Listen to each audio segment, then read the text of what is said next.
Alright, so tonight we're going to do something a little bit different. And by tonight, I mean this morning for you guys. I have this new nifty camera. Hi. And I'm going to try doing this and uploading it to YouTube instead of just sharing my screen with you. So bear with me on this new adventure. So what I wanted to do was, you guys have just taken your quiz for Chapter 3. We'll try to do one of those for each chapter, and that'll just kind of, we'll always use those as ways to refresh your knowledge, and if they're this close to a test, it'll be a good way for you to sort of get ready for that test. I expect the quizzes will probably be more like a mid-chapter deal, to make sure you guys aren't surprised by the content on the test. And also, another thing I was thinking about, I was talking with Mrs. Barron earlier today, and I think what I want you guys to do, I want you to have like a running useful equations sheet for this class. And I'm trying to think about how we could sort of like be accountable for that, and I can see what you did. I may make you turn it in with the test, then I'll give it back with your test. And that way, you guys won't be tempted to do anything that would be sort of academically dishonest. And we were kind of talking about the equation that how you calculate the energy that a photon has and what wavelength that ends up being, and yada yada yada on that. And I sort of want to get you guys ready for a real science deal, in which you have references, but you need to always be kind of paring those references down to the most useful ones, the most commonly used ones. And I think a good way to do that would be let you guys have a certain sort of, maybe a size. You guys can help me think through this. Maybe you could have just one sheet of paper, kind of to write whatever you want on, equation-wise or constant-wise or whatever, and you would sort of be responsible for that. And if you didn't have that information, you just wouldn't have it on the test. So, like on that quiz, she wrote those constants on the board. Well, you wouldn't have that. You would just have your sheet, because that's part of sort of being prepared for a science class. We can talk about that. I'll probably poll you guys on GroupMe or something to see whether that's a good idea, because none of my teachers ever did that. They sort of gave us the equations, and I kind of feel like that let me have a crutch. They're going to tell me whatever equations are necessary. So anyway, we'll talk more about that. So I hope the quiz went well. I'll get those graded and back to you just as soon as I can. Hopefully I'll get them graded this weekend, and you can have them back to look at. How will I get them back to you before your test? Well, we'll see. We'll figure that out. But anyway, all right. So what I want to do today is just want to run kind of back through Chapter 3, make sure we're pretty clear on all of the objectives that he's got for us here in the book, and then I'll work a couple of problems, and I'll be able to sort of share my book just by doing this. That's pretty awesome. It's almost like I'm here with you, and just kind of refresh everybody. I know we've had a lab, and that kind of slowed us down by a couple of days, and so it's been a while since we're at the very first part of this chapter. I think it's been almost 3 weeks.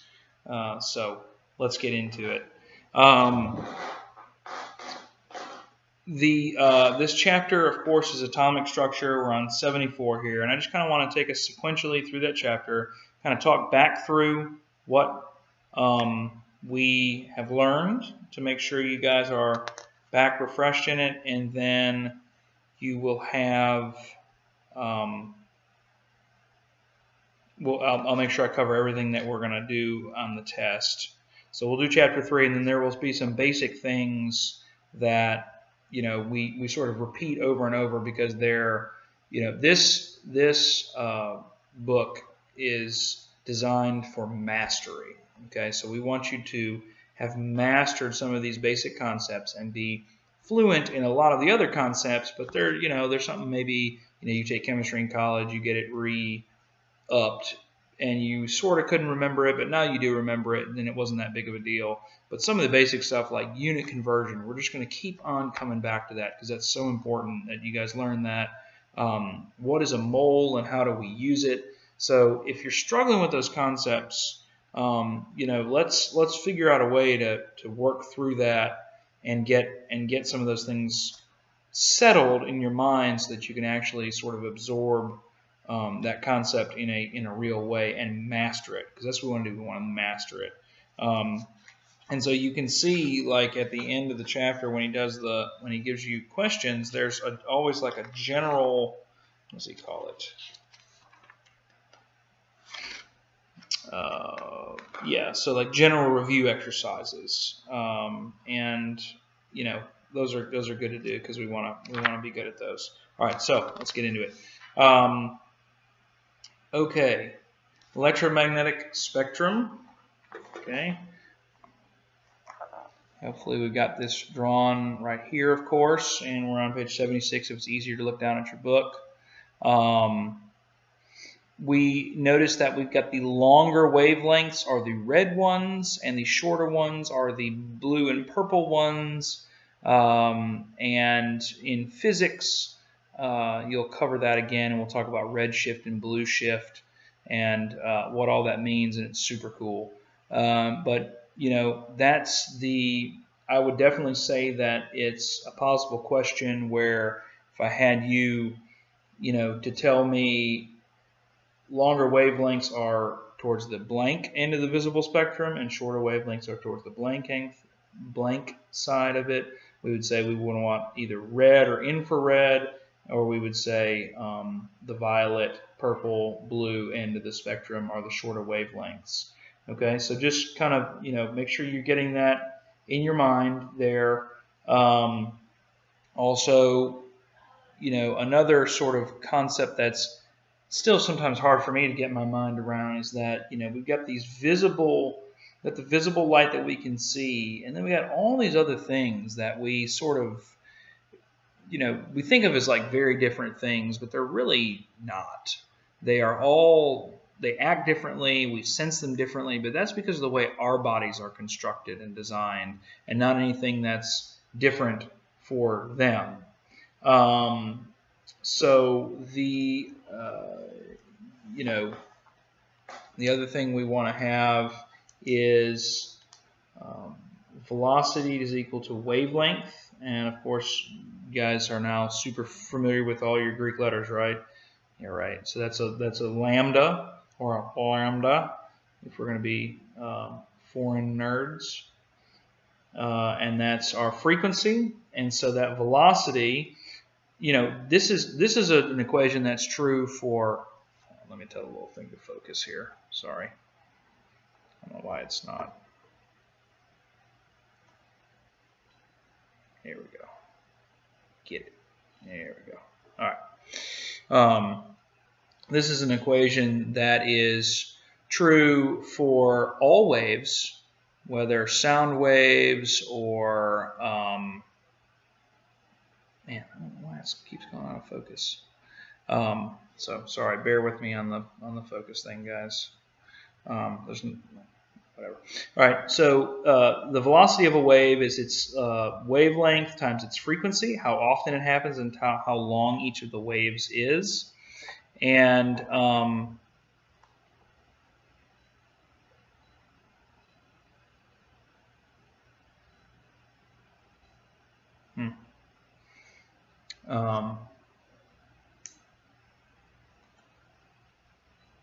I'm trying to tell it to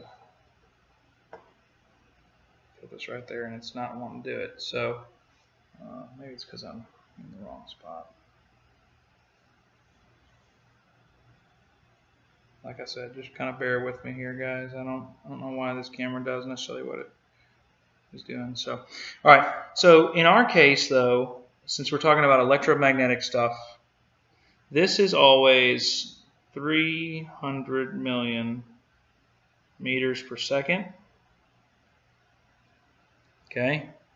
And of course, in scientific notation, that's 3 times 10 to the 8th meters per second. It's always that for electromagnetic waves. Always. That's the only constant that we know of in the universe right now, and general relativity tells us that that's what's going on there. All right, this is often the thing you're solving for, and sometimes you're solving. You have to be given one of those. This is a constant, and that's the deal. All right, and then the other equation that we talked about, okay, is the Planck relation, E equals hf.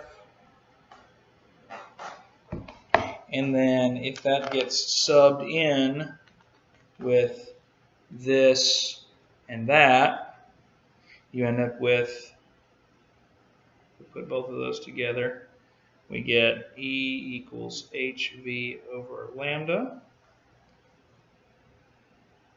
And just from your quiz a minute ago, you guys will remember this is just 6.626 10 to the negative 4th joule seconds. And remember, often we end up with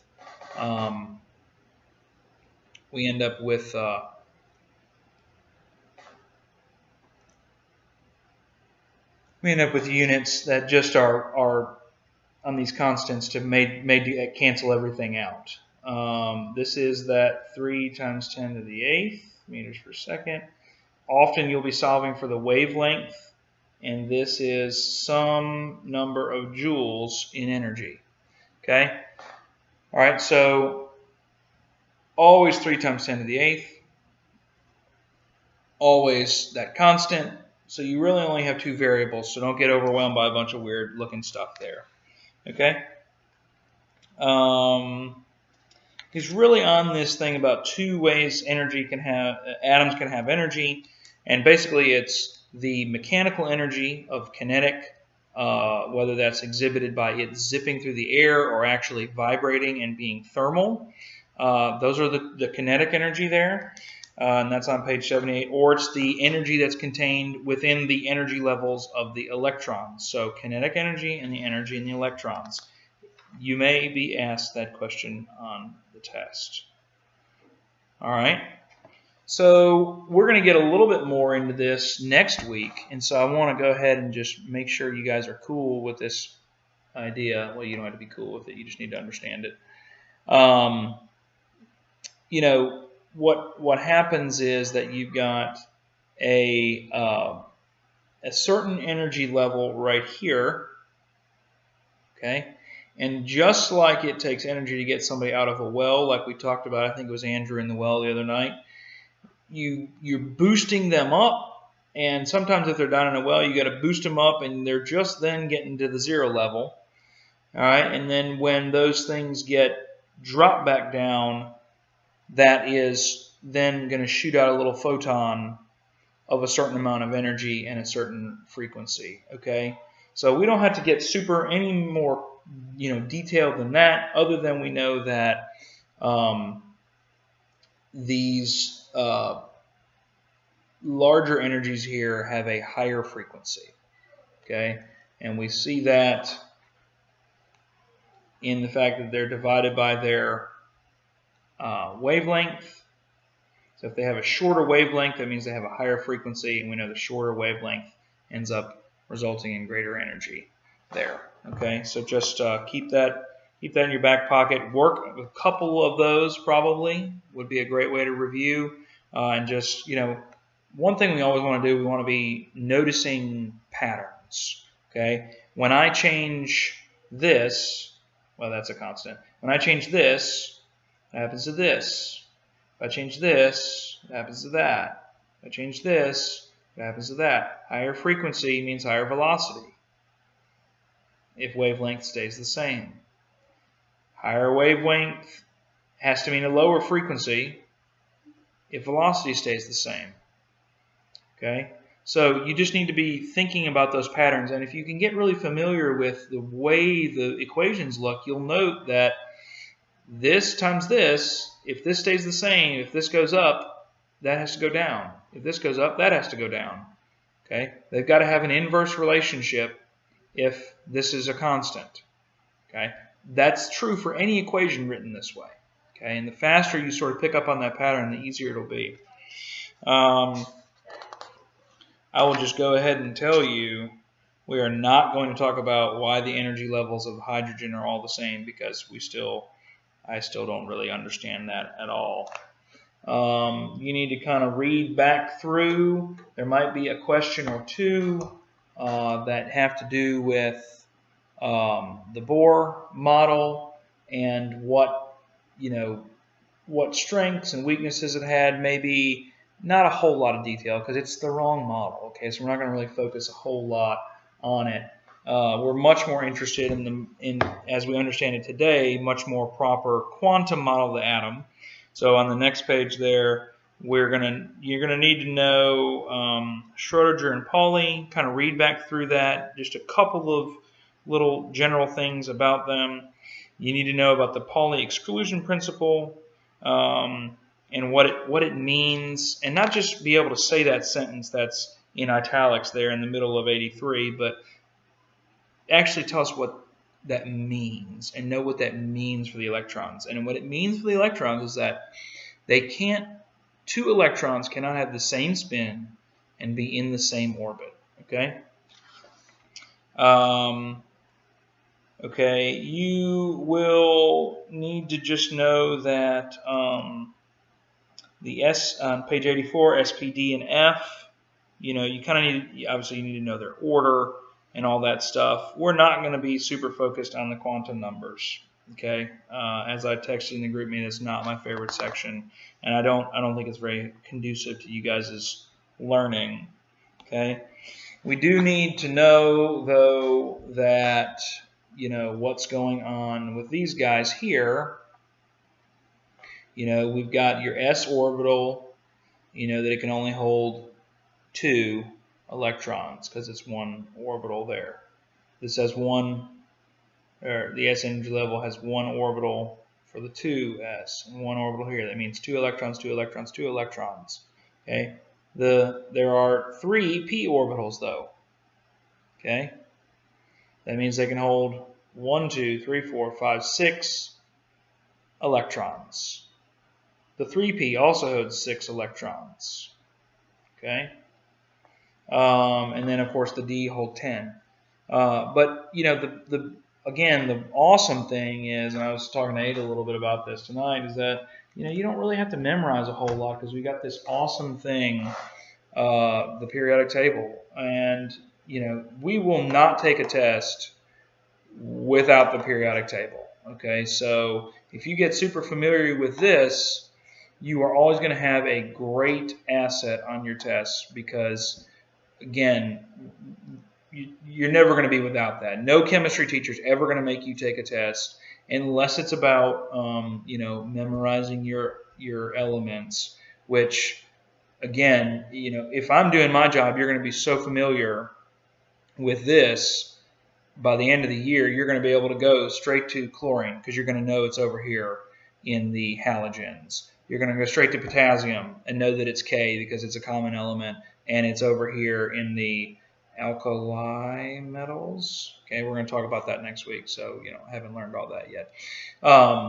But you're always going to be a little fuzzy right here, but you're going to know, and you're going to know, and you're going to know, and you're going to know where a lot of these things are, just because we've been working with it so much. So you will always have that on tests. Now you won't have yours, so where you can necessarily write a bunch of stuff on there or whatever, but you will have a one that is useful. All right, so we're already running a little long here because I've been yapping. So just, you know, let's just run through a couple of orbital diagrams and the electron configurations.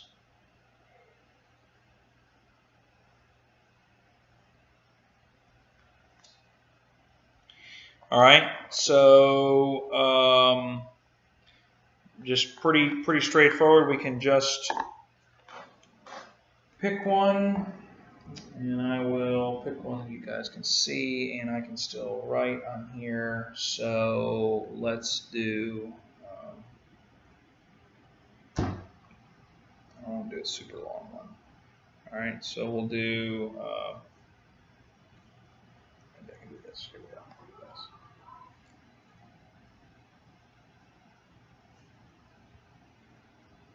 All right, so let's just look at scandium, SC. All right, it's a big C, SC. All right, so that's element 21 here. And even if we didn't quite know what we were doing, we could say, all right, SC is 1s2, 2s2, 2p6, 3s2, 3p6, 4s2, 3d1. Okay, so then 1s2, 2s2, 2p6, 3s2, 3p6, 4s2, 3d1. Okay, simple as that, right? And again, you're just able to follow across on your periodic table until you hit scandium, and then you're at your 3d1. And you know right away that nickel is going to be 3d 1, 2, 3, 4, 5, 6, 7, 8, 3d8. Okay, so don't get overwhelmed by that because it's a lot of numbers and letters. All right, and then orbital diagrams. We'll just continue with scandium here. The orbital diagram should look like this: one orbital, boop boop. 2s has one orbital, boop boop. Also acceptable is this and that. Okay. And then 2p, 1, 2, 3, all full. Okay. We're not going to do this a whole lot of times, but I do want you guys to do a full set of them. There will be a question about some element on the test. 3p6, just like there was on your quiz. And the p should always have 3. Okay. And then 4s2 has one orbital, and 3d1 is going to have 5, and I want to see all 5, okay? Just so I know. Okay? All right, and so if we did the same thing for, let's call it, we'll do iron, and it's 26. All these are the same.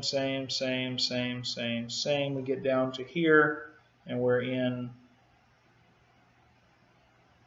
the D. Okay, and we've got 1, 2, 3, 4, 5, 6, and they feel like this: 1, 2, 3, 4, 5, and then finally that 6th. So we end up with, what do we have? We have 4 unpaired electrons. Okay, and I know we're kind of beating this to death, but I want to, since this is our first chapter together, I want us to make sure we're keeping everybody clear, and I want to keep my expectations very clear, so that when it does get a little more difficult, we're jumping off from a good working relationship here for this material. Okay, all right. We haven't done as many of these, so I want to work through an empirical formula here to get that clear on how the best way to work that is. Okay, because didn't have that on your quiz, but there will be one or two on your test. All right, so we've got ibuprofen here. This is, we're working number 30B here. I can't remember right offhand whether I signed this for homework or not, but we'll work through it just in case you guys had any questions about that. All right, so the first thing we do is we assume a 100 gram sample.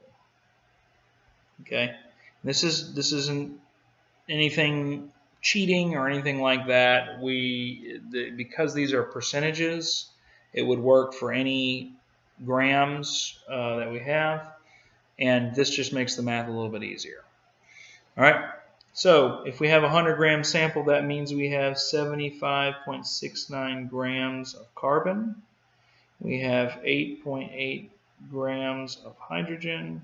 We have 15.51 grams of oxygen. Okay, so then we got to get to moles.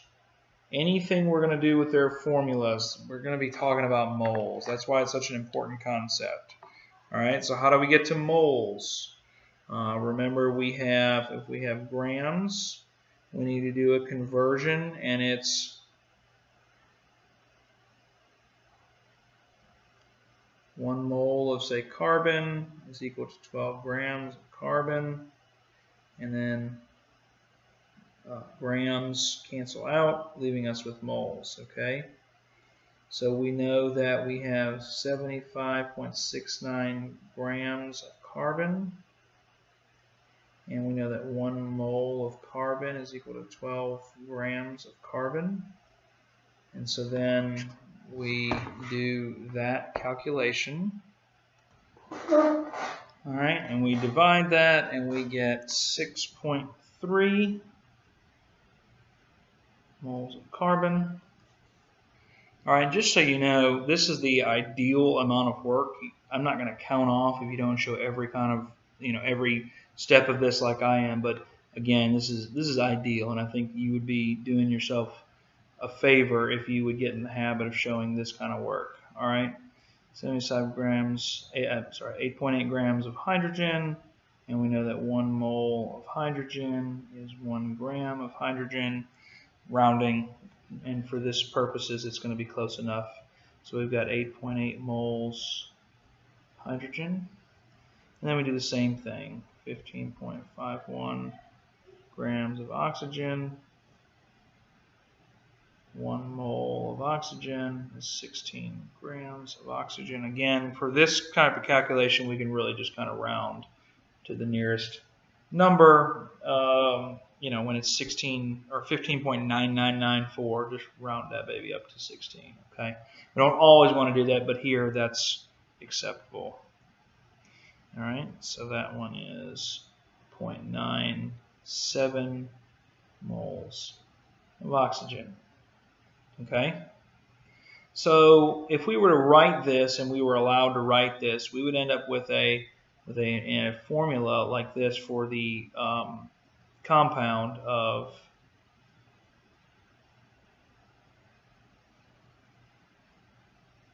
that. Okay, and of course molecules don't look like that. Molecules look like this. Okay, this is always a whole number. All right, so how are we going to get a whole number? Well, what we're going to do is we're going to divide by the smallest one. Okay, so we're going to divide by 0.97, divide by 0.97, divide by 0.97. All right, and we get 6.3 divided by 0.97, and that's C 6.5, 8.8 divided by 0.97, H 9.1, then we could probably leave that as just a 9, and then we have O1. All right, so what can we multiply all these by to make them even numbers? Well, this one I'm going to say we're just going to leave it 9. Okay, and when it's a 0.1, you can do that. If it's 0.2, you might want to think about it, but you know, these are homework problems, they're supposed to work out, right? So we would multiply by 2, the lowest common multiple to make them all a whole number. And so we end up with C13H18O2. Okay, so this is our empirical formula. Okay, it means determined by experiment. All right, and so what would that be? If we were going to get, we know from up here that the molar mass is 206. All right, so we have the carbon is 13 moles times 12 grams per mole. We have H is 18 times 1 gram per mole. Oxygen is 2 times 16 grams per mole. And what do we get? 13 times 12 is 156. This is 18. This is 32. Oh, look, it's 206. So in this case, our empirical formula is our molecular formula. All right, so let's say they had told us, though, that this was 412 grams per mole. We would say 412 divided by 206, and that's 2. And then we would know that we needed to take this 2 and multiply by each one of those, yielding C26, H36, O4. Okay, that's if we had a molecular molar weight of 412 grams per mole. Okay, all right. So you know you got to assume a 100-gram sample. That gives you grams. Get to moles, straight molar conversion. Divide by the smallest number.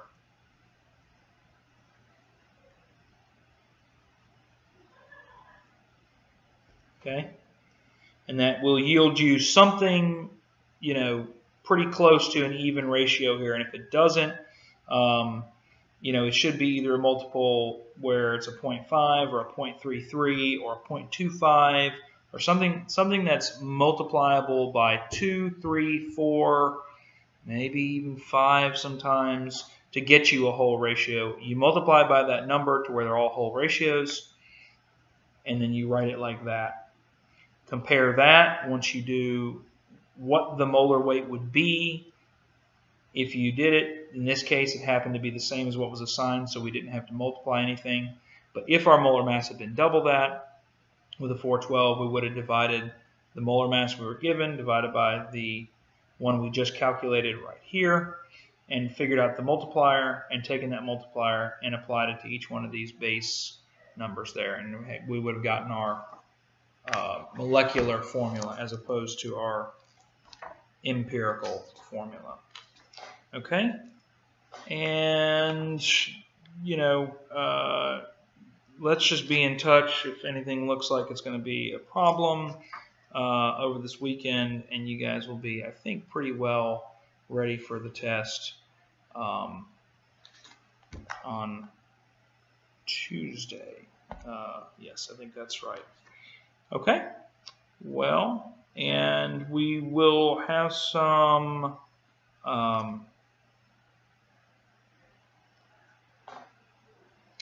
so just kind of like this, determine the molar mass and formula mass of sulfuric acid. That kind of thing is never going to be off limits, okay? And hopefully I'm going to keep you guys fresh enough with that it'll never be a problem. Something like this, a density, mass, volume type thing. And that's why, as more I think about it, the more I really like you guys having sort of a cumulative formula sheet that you guys have generated. And as we work through the stuff in the year, you can sort of compile all the things that are they're important. And that's a good skill to have. So I think we're going to be moving in that direction. Okay, good. Well, awesome. If you guys have any questions on homework, get with Ms. Barron and you guys can work on those. And we'll be in touch, at least briefly, some this weekend. I'll let you know how you did on your quizzes. Other than that, just be studying, rework some of your homework problems. Feel free to work together on those to correct, explain, help one another. And if you absolutely need some help and get stuck and can't get it figured out, holler at me and we'll get it figured out. All right. See you later.